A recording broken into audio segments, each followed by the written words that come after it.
It's the I Can't Mom Today podcast with Heather, the new mom, and Vera, the seasoned mom. I Can't Mom Today. Hey, this is Vera and Heather back again with another episode of I Can't Mom Today podcast. Hi, Vera. Hello, Heather. How are you doing? Oh, man, I'm just cranky today. I'm just cranky. Yeah, well, does Baker still have a cold? Yeah, he's on and off with like coughing. So he's up a couple hours last night, the night before, and it's just, when is this going to be over?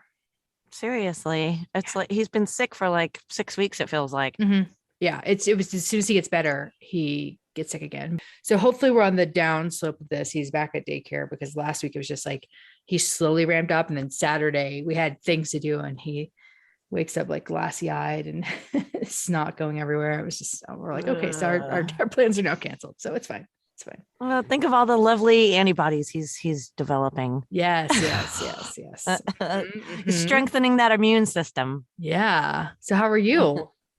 I'm a little out of it. My darn, every time the temperature drops, I mean, as it is, I've had issues with our not so puppy anymore, sleeping with us in the bed. And when it gets chilly, then she's like on top of me because I radiate heat when I sleep. And so, but I need to be able to move around because especially with the RA, if I lie in one position, my joints start to ache. I need to be able to roll over, and I can't roll over when I got a 60-pound dog on top of me. Yeah. And so I got so mad. I like by 6 this morning, I was like, I just can't take it anymore. And I went and slept in the recliner slept for a couple hours. So I'm a little out of it though, just, because of having broken sleep. So I'm a little like, what's happening? Okay. Can you just close the door? No, she'll scratch at the door. Oh, that'd be. Yeah. Scratch. Oh. Mm-hmm. Yeah, that's hard. She's persistent. Yeah. So, so that's maybe get like one of those foghorn things. Anytime she comes near you, just blow it. So she's like, that'll work. Maybe. Who knows? Yeah. Well, it'll wake everybody else up in the house. But that's okay. Well, if you're not getting sleep, nobody should get sleep. That's right. Gosh darn it. Jeez Louise. Well, we have a very special guest today, a follow-up guest, Laura, with Should They Watch It, which is another podcast that is, man, amazing.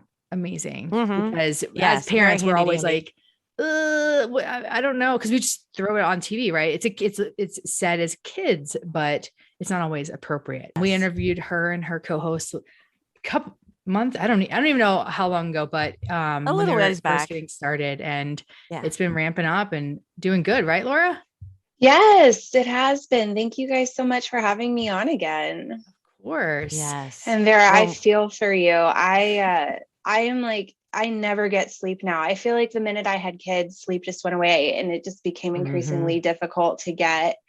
The older I've gotten, I did not anticipate that happening. So I feel for you. It's miserable. Yes, it is, like between the kids, and then, my kid's not living in the house anymore, but I'll still get phone calls from him at like 11:30 at night. Like, why aren't you awake at 11:30? Come on, Mom. Aren't you at my beck and call 24/7? Of course. That never ends, right? Exactly. So yes, between the furry babies and the regular babies, it's not much of a baby anymore. Still, no sleep. There is no sleep. No, I thought there was like hope. No, there's no hope. Sorry. I'm dashing it for you. As the mother of a 19-year-old, it's all over. Sorry. Thanks. God, we'll never sleep again. We'll never sleep like we did when we were teenagers.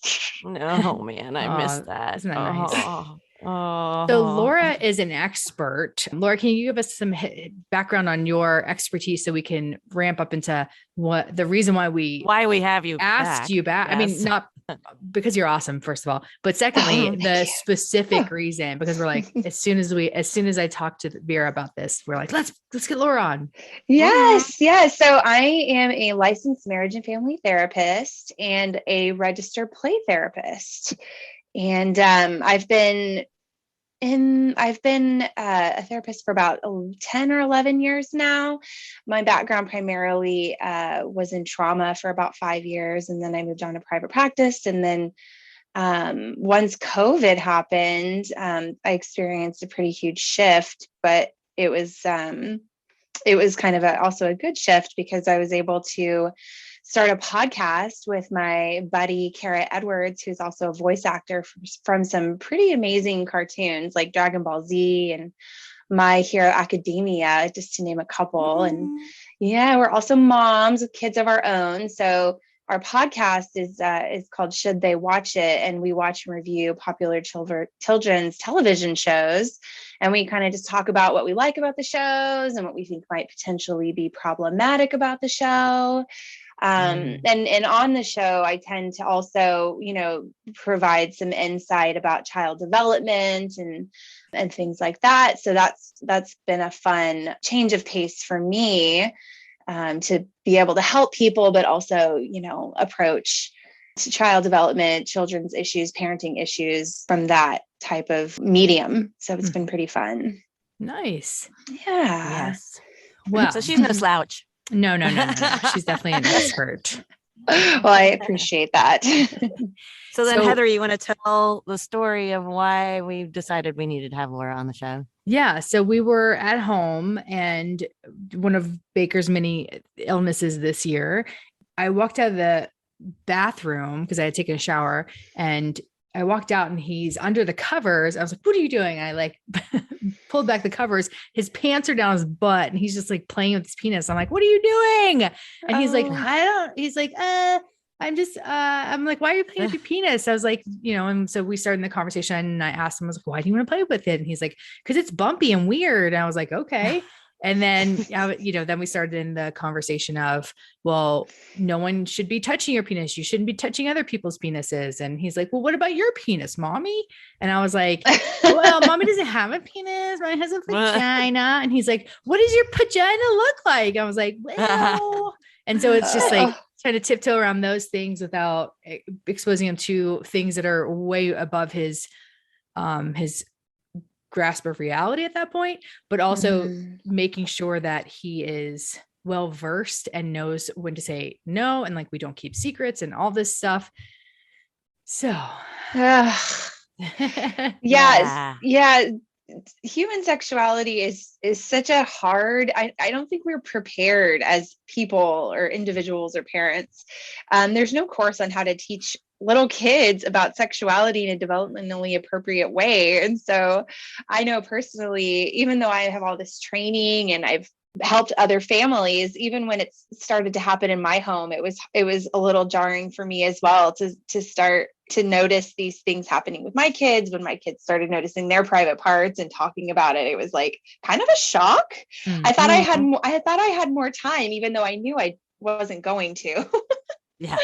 But it's I think for a lot of parents, it can be so hard to broach that topic and know what to say without saying too much, because human sexuality is something that develops over time. They start, out by just noticing that they have these parts of their bodies that are bumpy or whatever the words they decide to use. It might feel different when they touch it as opposed to other parts of their bodies. It might feel good, or they'll use words like it tickles. And then, that happens so early. And so when we notice that, it can be kind of shocking. And what do we do next? How do we teach them the rules around their body parts and what's appropriate and what's not? And so I totally feel you as a mom on that level. And also, I just want to say, I feel like so much of what you're doing and what you've done is great, sitting down with him and having a conversation about, what was going on for him when he was touching his privates, or what was motivating him to do those things. Yeah. I was wondering that, because I was like, well, gosh, when she first tells the story, it's like, well, was he put on the defensive, like, hey man, I was just hanging out, touching my penis, like.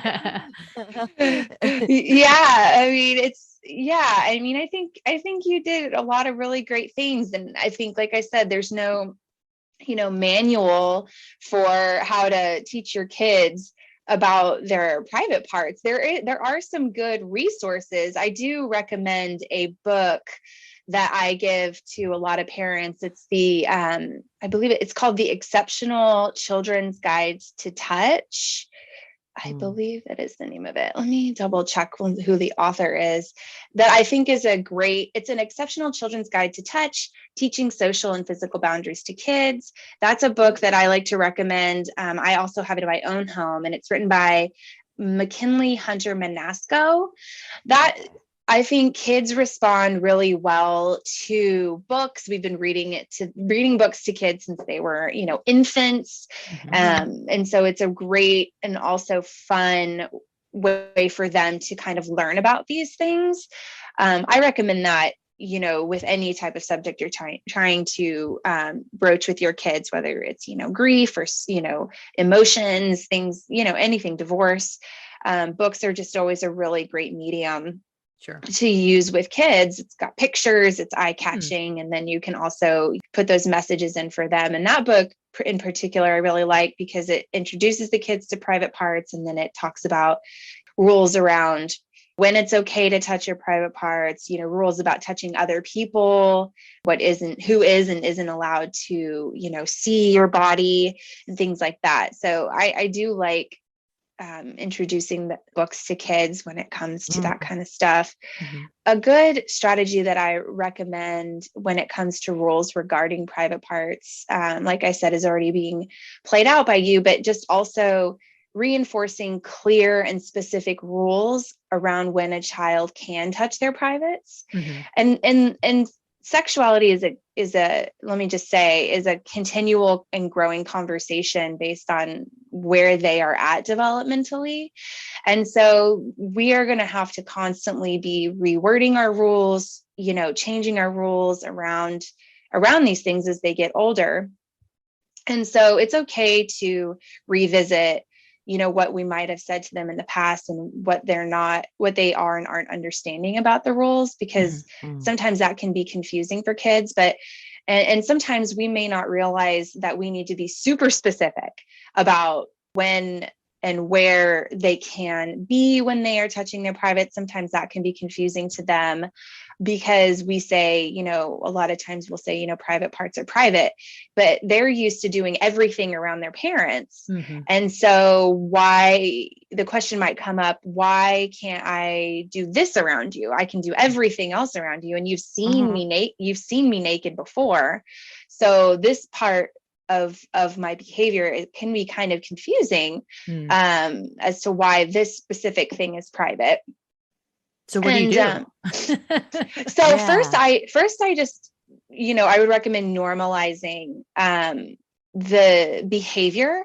You like touching your penis. I know it can feel good to do that, or you notice it feels bumpy and it can be kind of fun. So just kind of rewording what they're saying and making it normal. Yeah, like I get that. And, that's totally normal. And then you can just set a rule that private parts are for touching when you're by yourself. And just using that very direct language, I think, can be very effective for them, and you can expand if you need it. So if you need to, so let me tell you or show you where and when to touch your penis. This is where, you can do it in the bathroom, you can do it in your bedroom, or, wherever, with the door closed, or, whatever is appropriate for what you think is good in your home, right? Everyone's going to have different rules, but even walking your child to these parts of the house and showing them, they might learn better that way. And then after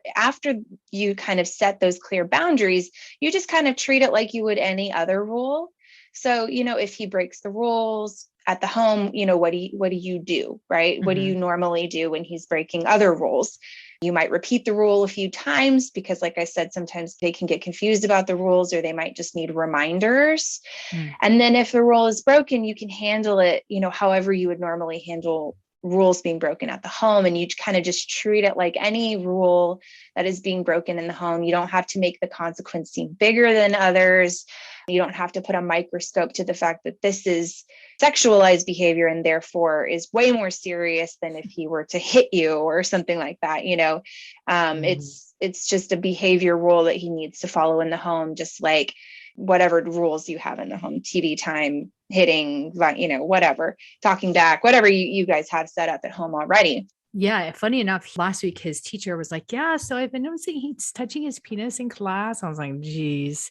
And I also had, I substitute taught in a second grade class, and I had a few kids that were putting their hands on their pants. I was like, get your hands on your pants, go wash your hands. Oh gosh. And so I'm just like, so I feel a little bit better that it's not just my child, but at the same time, I'm like, oh my gosh, like when I was in fourth grade, I didn't have any kids touching like themselves that I saw.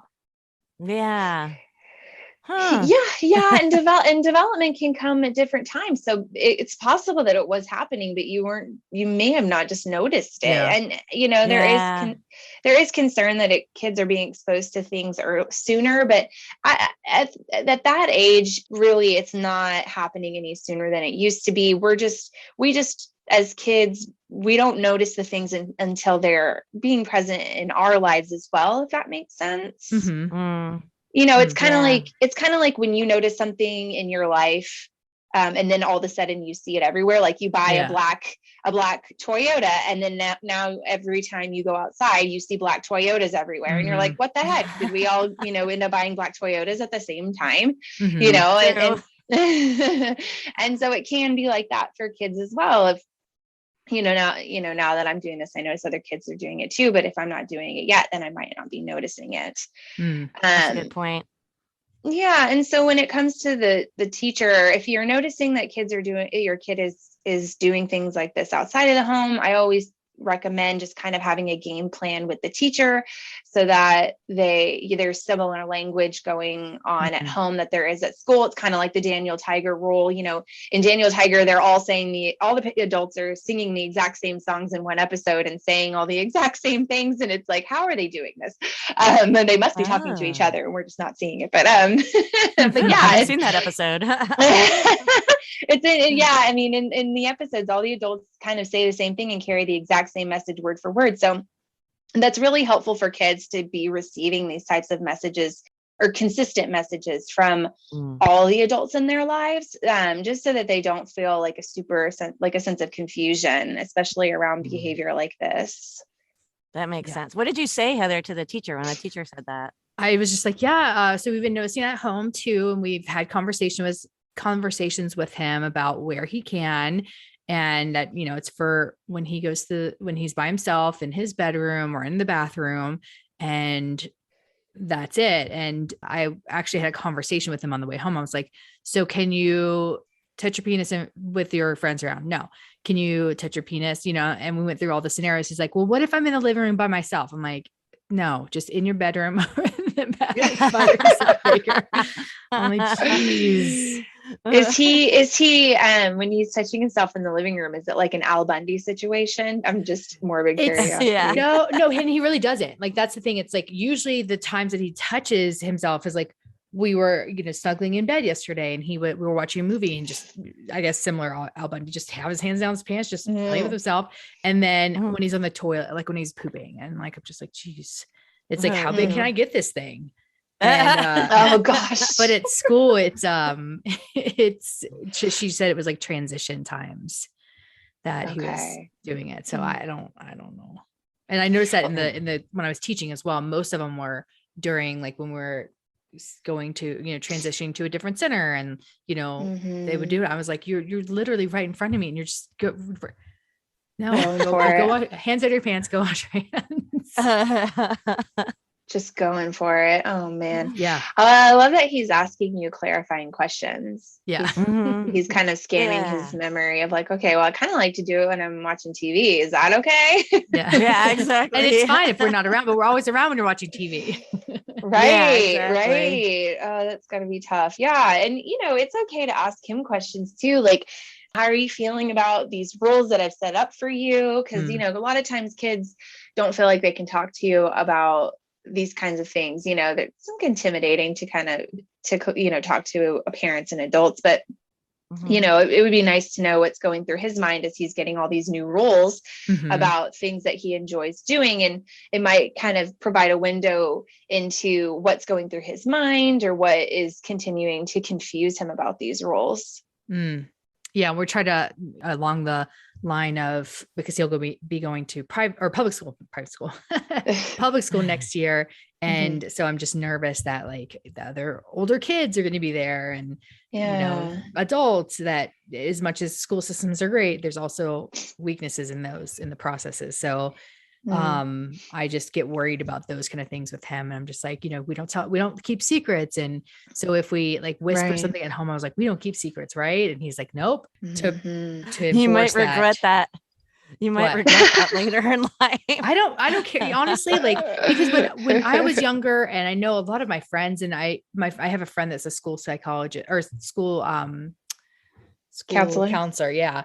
And she was saying that a lot of parents don't talk to their kids about sex and just wait for the school system to talk to them about it. And so, oh gosh, that's really, and I feel like that's actually pretty accurate. Cause I know for me, that's how it happened.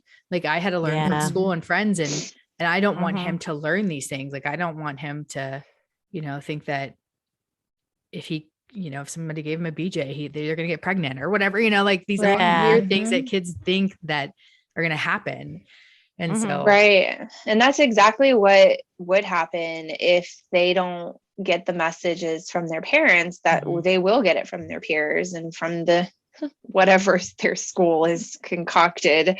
Here it's in Texas, it's what's it called? Abstinence based. Oh yeah. Sex sex, whatever education. And so it's like, so if that's the only way they're, getting their education about sex, it's going to be kind of confusing for them.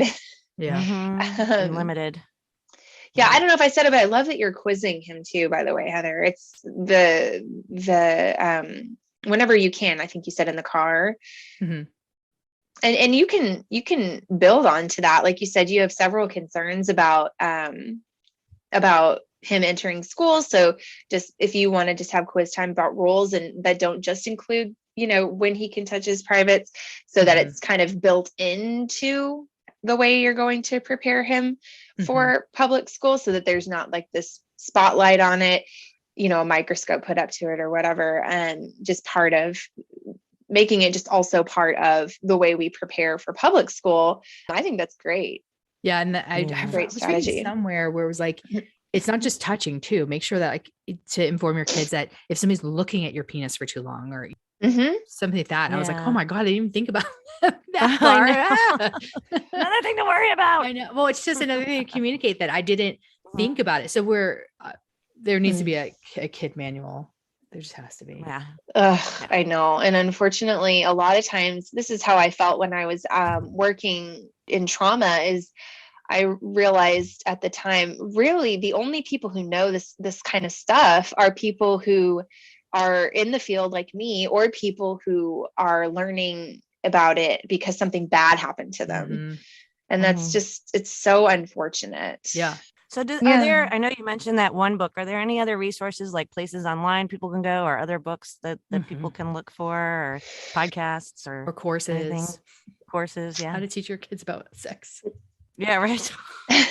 I think let me Google it really quick, but there was a book called, I think, Private Parts, which is another, there's a book called My Private Parts Belong to Me. It's simple, big concepts for little ones. And that's written by Yale Feder, Feder, for ages 4 to 11. And I always recommend, when you get these books, to read them and go through them before you show them to your kids. Because, like, for example, this book is being touted as being for ages 4 to 11. Well, a 4-year-old is way different than an 11-year-old. 100%. Yeah. And so when I was in therapy or with my clients, if I had a book that I wanted a 4-year-old to read, but the parents or whoever, or I felt like we could skip over some parts of the book, I would just get a little paper clip and paperclip the pages together. And so we would be turning the pages and just kind of skip over that. Not that you should be avoiding certain topics, but all parents are different about when they want to share certain things with their kids. And so that's just something I would recommend to parents to do. Just read through the book first. And that also just kind of acquaints you with the content and any questions that might come up by your child, and kind of helps you prepare for answers to give. There's another book called Some Parts Are Not for Sharing. I think that's for younger kids, by Julie K. Federico. But that one has like animals in it, which I kind of recommend having actual children, humans, as the main protagonists in the story. Just personal preference. It just makes it more relatable, I think, especially when you're gonna do things like this. Yeah. There's a website, but it is skipping my mind completely, but I can get back to you guys and can put it in the show notes if you'd like. There's definitely websites that can assist parents and, how to talk about sex with your kids and sexual safety and things like that I can look it up. And I can also just tell you some of the ways that I tell parents how to set a healthy, set a foundation of healthy sexuality with your kids, that kind of sets you up as a family for open communication and also just, general sexual safety. And Heather, you were doing one of them already, is just avoiding nicknames for your private parts. Instead, using anatomically correct words for private parts. I think kids, sometimes they will name their privates. My daughter named hers her peanut parts. And we had to, as adorable, first of all, it's adorable. And who wouldn't want to call some, it's hilarious to hear her say it. Second of all, it, I think, removes some of the intimidation that I think parents can feel when it comes to sexuality in their kids, by using these cutesy names. But at the end of the day, there's just a lot of research that says this is not the healthiest way to introduce your kids to their bodies, especially because we don't really have nicknames for any other parts of their body. We use the words that the doctor uses. And so to use the regular word for it, it just normalizes these parts of their bodies. And it's not something that's, comes off as stigmatized or something to feel shame about. I also recommend creating a comfortable environment with talking about private parts. Just like I said, literally treating them like other parts of the body, normalizing talking about those parts. Kids can tell if talking about the word penis makes you feel uncomfortable. So if you can just like practice even saying it out loud, just penis, penis, penis, penis, penis, so that whenever you start to say it to them, you won't hesitate when you say it, or if you need my 4-year-old to come over, he likes to say it all the time. Oh, great. Well, there you go. We'll just he'll run around naked after a bath and be like, penis, penis, penis, penis. I'm like, just have him scream it at us for a while to help normalize it for us. Yeah. And that just creates a foundation of openness with them. And that will make it so they will more likely come to you with questions or concerns later. I talked about using books as the tools, and also giving them opportunity to take ownership over their body. This is super, super important.